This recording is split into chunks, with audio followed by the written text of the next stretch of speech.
नमस्कार. आज आपण एका अशा प्रचंड आणि महत्त्वपूर्ण बदलावर चर्चा करणार आहोत, जो सध्या टेक जगात अगदी वेगाने घडतोय. तो म्हणजे पारंपरिक सॉफ्टवेअरकडून स्वायत्त डिजिटल लेबर किंवा एआय श्रमिकांकडे होणारा प्रवास. आणि खरं सांगायचं तर, ही केवळ एखादी तांत्रिक सुधारणा नाहीये, तर संपूर्ण अर्थव्यवस्थेचीच फेररचना आहे. चला तर मग थेट मुद्द्यावर येऊया. आजकाल सॉफ्टवेअर कंपन्यांसमोर एक अतिशय मोठा आणि गोंधळात टाकणारा प्रश्न उभा राहिलाय. आता समजा एखाद्या ग्राहकाने एका रात्रीत तब्बल 200 स्वायत्त एआय एजंट्स त्याच्या कंपनीत कामाला लावले, ज्यांना बसायला कोणतीही खुर्ची लागत नाही की ऑफिसची जागाही लागत नाही. मग अशा वेळी सॉफ्टवेअर कंपनीने या एजंट्सच्या कानाचे पैसे नेमके कसे आकारावे? जुन्या पद्धती इथे पूर्णपणे कुचकामी ठरताना दिसत आहेत. कारण अगदी स्पष्ट आहे, हे नवीन एआय सिस्टम्स केवळ तुमचे जुने निष्क्रिय सहाय्यक राहिलेले नाहीयेत, ते पूर्णपणे स्वायत्त आहेत. ते वेगवेगळ्या सिस्टम्समध्ये स्वतःचे निर्णय घेतात, माहितीची देवाणघेवाण करतात आणि माणसाच्या मदतीशिवाय काम पूर्ण करतात. हे सगळं पारंपरिक व्यवसायाचं अर्थशास्त्र मुळापासून बदलून टाकत आहे. यावरून एक गोष्ट अगदी ठळकपणे समोर येते, ती म्हणजे एजंटिक एआय हे अगदी सॉफ्टवेअरसारखं वेगाने पसरतं आणि वाढतं, माणसांसारखं नाहीये. तर आजचा आपला प्रवास कसा असेल ते थोडक्यात पाहूया.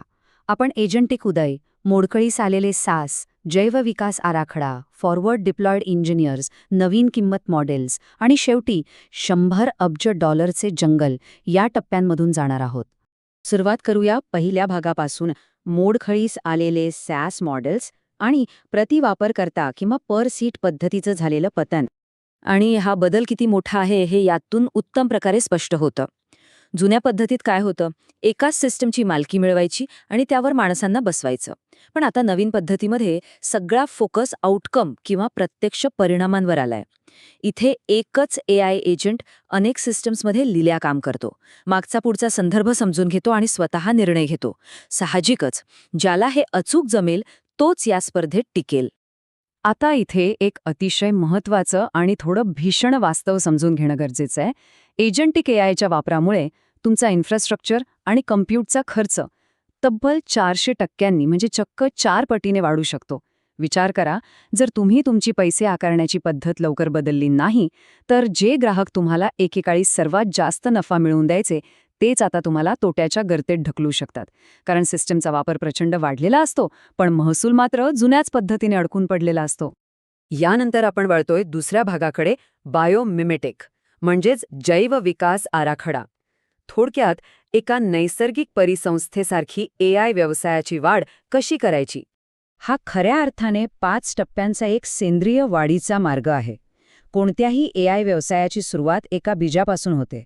त्याला अंकुर फुटतो, मग त्याची वेल बनते, पुढे जाऊन त्याला एक भक्कम खोड तयार होतं आणि शेवटी या सर्वांचं रूपांतर एका भव्य आणि समृद्ध जंगलात होतं.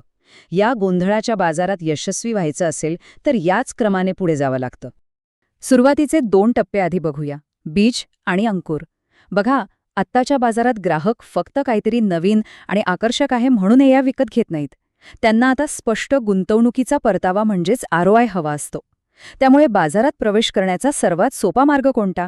तर कंपन्यांचे एआय ऑडिट करणे. त्यांच्या कामातील त्रुटी शोधून काढणाऱ्या एका ऑडिटची सरासरी किंमत जवळपास $11,400 पर्यंत असते. खरं सांगायचं तर हा एक अतिशय फायदेशीर आणि सुरक्षित एंट्री पॉइंट आहे.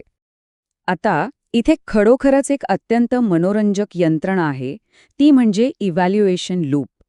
जेव्हा आपण वेल किंवा वाईनच्या टप्प्यात येतो, तेव्हा सिस्टम स्केल करणं गरजेचं असतं. इथे होतं काय, एक वर्कर एजंट प्रत्यक्ष काम करतो आणि दुसरा जज एआय त्याचं माणसानं ठरवून दिलेल्या निकषानुसार मूल्यमापन करतो. कमाल म्हणजे कोणत्याही मानवी हस्तक्षेपाशिवाय ही सिस्टम स्वतःच्या चुका स्वतःच दुरुस्त करते. यामुळे आपल्याला प्रत्येक गोष्टीवर बारीक लक्ष ठेवण्याची किंवा मायक्रो मॅनेजमेंट करण्याची अजिबात गरज पडत नाही. चला आता तिसऱ्या भागाकडे वळूया, फॉरवर्ड डिप्लॉयड इंजिनियर्स किंवा एफडीई. 2026च्या नवीन व्यावसायिक जगातील हे खऱ्या अर्थाने धोरणात्मक डॉक्टर असणार आहेत. ही फॉरवर्ड डिप्लॉयड इंजिनियर म्हणजे नेमकी काय भानगड आहे? तर ही एक अतिशय महत्त्वाची आणि भसक्कम पगार असणारी हायब्रिड भूमिका आहे. तुम्हाला माहिती आहे का, सध्या 95% एआय प्रकल्प अपयशी ठरत आहेत. आणि नेमक्या याच वेळी हा FDE थेट ग्राहकाच्या कार्यालयात जातो. तो नुसते सल्ले देत नाही, तर स्वतःचं तांत्रिक ज्ञान वापरून प्रत्यक्ष तिथे बसून गुंतागुंतीच्या समस्या सोडवतो. हे म्हणजे प्रकल्पाच्या यशाची ऑन-साइट गॅरंटी असल्यासारखंच आहे.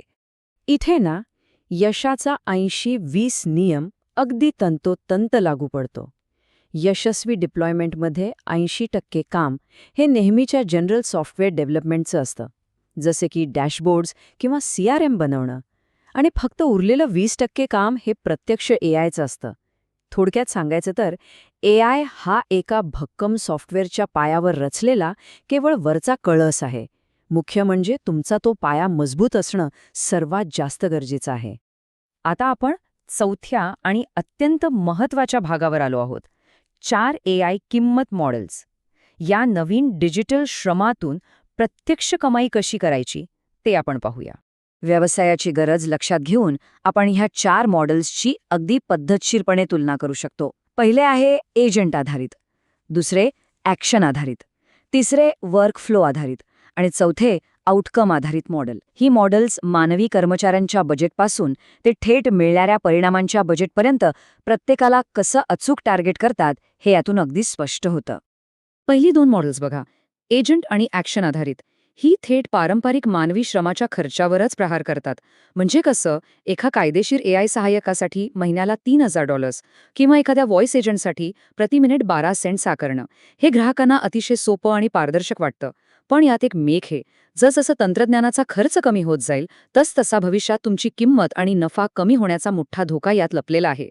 म्हणूनच इथला सर्वात कळीचा मुद्दा हा आहे की आउटकम किंवा परिणामांवर आधारित किंमत ठरवणं हाच आपला सर्वात भक्कम बचाव आहे. इथे ग्राहकाला फक्त तेव्हाच पैसे द्यावे लागतात जेव्हा त्याचं काम यशस्वी होतं. उदाहरणार्थ, एखादी मीटिंग यशस्वीपणे बुक झाल्यावर $8 घेणं किंवा भरती प्रक्रियेत प्रत्यक्ष उमेदवार निवडला गेल्यास त्याच्या पहिल्या वर्षाच्या पगाराची काही टक्केवारी घेणं. जेव्हा भविष्यात कम्प्युटरचा खर्च जवळपास शून्यावर येईल ना, तेव्हा हेच मॉडेल तुमच्या व्यवसायाला जास्तीत जास्त नफा मिळवून देणार आहे. आणि आता आपण आलोय आपल्या अंतिम टप्प्यावर, $100 अब्ज जंगल. ह्या संपूर्ण उद्योगाचा आर्थिक दृष्टिकोन नेमका काय आहे ते पाहूया. बिझनेस लीडर्ससाठी अंतिम ध्येय किंवा एंडगेम काय असावा, तर स्वतः मजुरासारखं काम करत बसणं हे नक्कीच नाहीये. तुमचं ध्येय असायला हवं एजंट कमांड सेंटरच्या माध्यमातून या कृत्रिम श्रमिकांच्या फौजेचं यशस्वी व्यवस्थापन करणं.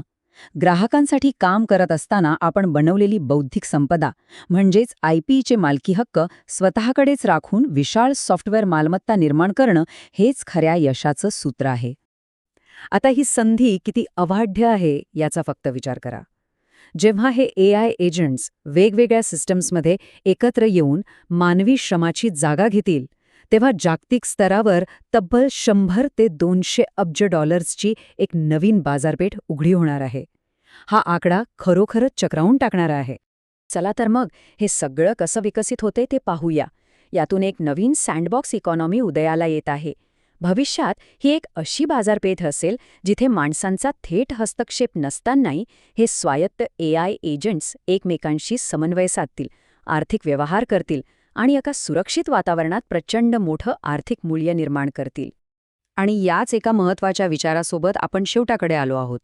आता स्वतःला हा प्रश्न नक्की विचारा. जेव्हा प्रत्यक्ष काम आणि श्रम हे स्वायत्त एजंट्स पार पाडणार आहेत, तेव्हा ही $100 अब्ज नवीन बाजारपेठ कोण काबीज करेल? ज्यांनी केवळ तंत्रज्ञान समजून घेतलंय ते, की ज्यांनी आपला व्यवसाय आणि पैसे आकारण्याची पद्धत वेळेवर बदलली आहे ते? या एजंटिक इकॉनॉमीवर राज्य करायचं असेल तर जुन्या सवयी मोडून काढण्याची वेळ आता आली आहे. हा असा प्रवास आहे ज्याकडे आपण अजिबात पाठ फिरवू शकत नाही.